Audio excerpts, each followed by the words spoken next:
राष्ट्र सर्वप्रथम, राष्ट्र सर्वप्रथम, राष्ट्र सर्वप्रथम, राष्ट्र सर्वप्रथम। राजस्थान उच्च न्यायालय के प्लैटिनम जुबली कार्यक्रम में लोकसभा अध्यक्ष ओम बिरला ने प्रतिभाग किया।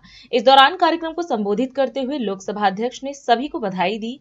इसके साथ ही उन्होंने खुशी व्यक्त करते हुए कहा कि इस 75 वर्ष की यात्रा के अंदर इस न्यायालय ने आम जनता को सुलभ, सस्ता न्याय दिलाने में अपनी महत्वपूर्ण भूमिका निभाई है। इसके साथ ही उन्होंने यह भी कहा कि जोधपुर का नाम न्यायिक व्यवस्था में बहुत आगे है और इसका बहुत बड़ा योगदान भी रहा है, इसलिए यहाँ का नाम गर्व से लिया जाता है। वहीं उन्होंने यह भी बताया कि यहाँ के 28 न्यायाधीशों ने उच्चतम न्यायालय में अपनी सेवाएं दी हैं। इसके साथ ही लोकसभा अध्यक्ष ने 75 वर्ष की यात्रा में योगदान देने वाले सभी न्यायाधीशों को भी याद किया। आज हम वीर और शूरों की धरती जोधपुर, जिसका अपना इतिहास है और जिसका न्यायपालिका के रूप में एक बड़ा इतिहास है, उसके 75वें स्थापना दिवस को मनाने यहाँ पर आए हैं। मुझे खुशी है कि इस 75 वर्ष की यात्रा के अंदर इस न्यायालय ने आम जनता को सुलभ, सस्ता, त्वरित न्याय दिलाने में अपनी महत्वपूर्ण भूमिका निभाई है। मैं आप सबको बधाई देता हूं कि आप सबके प्रयासों से इस 75 वर्ष की यात्रा में जोधपुर हाई कोर्ट का नाम अपने कार्यों से, अपनी गुणवत्ता से एक अलग पहचान बनाई।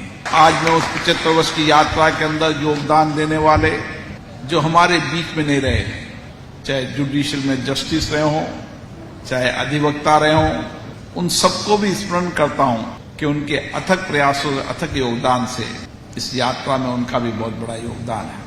और वह सभी बार और बेंच के अतिथि, सम्मानीय जस्टिस, अधिवक्ता, यहाँ के कर्मचारी, यहाँ के अधिकारी, यहाँ से हर छोटे से छोटे व्यक्ति ने भी यहाँ पर अपनी समर्पण से, अपनी सेवा से, क्योंकि राजस्थान त्याग की धरती है, अपने जीवन का समर्पण त्याग से इस राजस्थान के जोधपुर हाई कोर्ट की जो सेवाएं दी हैं, उन सबको भी हम याद करते हैं और उनकी सेवाओं को धन्यवाद देते हैं। इस यात्रा के अंदर सौभाग्य राजस्थान का कि 28 प्रतिष्ठित न्यायाधीशों ने देश के उच्चतम न्यायालयों के अंदर अपनी सेवाएं दी।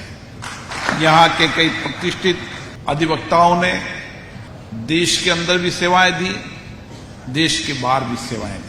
यह हम सबको गर्व होता है कि यहाँ के बार और बेंच के जितने भी लोग यहाँ से निकले, उन्होंने जहां भी काम किया, इस राजस्थान का गौरव और सम्मान बढ़ाया।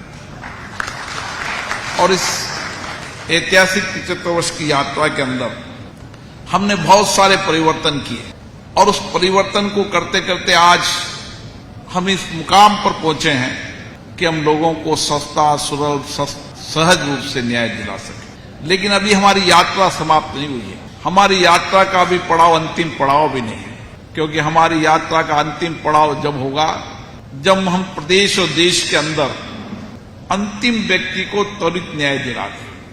आज हमें खुशी है कि भारत की जनता के अंदर न्यायालयों का और न्यायाधीशों के प्रति अटूट विश्वास है और इस 75 वर्ष की यात्रा के अंदर हमने देश और प्रदेश की जनता का विश्वास नहीं खोया। आज हमें गर्व है कि इस 75 वर्ष की लोकतंत्र की यात्रा के अंदर जब दुनिया के कई लोकतांत्रिक देशों में भी कई लोकतंत्र के अंदर प्रश्न चिन्ह लगे, लेकिन हमने इस 75 वर्ष की लोकतंत्र की यात्रा के अंदर लोगों के विश्वास को जीता, भरोसे को जीता। लोकतंत्र प्रति हमारी आस्था है, विश्वास है। और जब दुनिया के देशों में हम बताते हैं कि 65 करोड़ से ज्यादा मतदाताओं ने अपना मतदान कर लोकतंत्र में निर्वाचित सरकार को चुना, तो सब अचंभित रह जाते हैं, क्योंकि दुनिया के बड़े बड़े लोकतांत्रिक देशों के अंदर भी कोई 15 करोड़, कोई 10 करोड़, और उनमें भी उनकी चुनाव प्रक्रिया पर कहीं न कहीं प्रश्न लगता है। लेकिन भारत के अंदर हमारा निर्वाचन आयोग पर विश्वास, भरोसा है कि उन्होंने इतनी लंबी लोकतंत्र यात्रा के अंदर अपनी पारदर्शिता से, जवाबदेही से समाज का एक व्यक्ति भी मतदान करने के लिए अगर आवश्यक हो तो उसका मतदान कराकर निष्पक्ष चुनाव प्रणाली को अपनाया। ये हमारे लोकतंत्र की ताकत है। जिस देश के अंदर, जिस राज्य के अंदर कानून का राज रहता है, जहां समाज के अंतिम व्यक्ति को भी पता है कि अगर शासन मुझसे न्याय नहीं करेगा, कार्यपालिका मुझसे न्याय नहीं करेगी, तो मैं अदालत में जाकर मुझे न्याय मिलेगा। ये विश्वास भरोसा जब तक रहेगा, जब तक हमारा देश आगे बढ़ेगा। हम मिसाल बने कि जो भी देश में परिवर्तन हो उसकी मिसाल जोधपुर हाट कोर्ट बने और बेंच और बार मिलकर इसमें जो यथार्थ है, जो आवश्यकता है, उसके अनुसार परिवर्तन करने का काम करें। आप सबको पुनः बहुत बहुत धन्यवाद। राष्ट्र सर्वप्रथम, राष्ट्र सर्वप्रथम, राष्ट्र सर्वप्रथम, राष्ट्र सर्वप्रथम।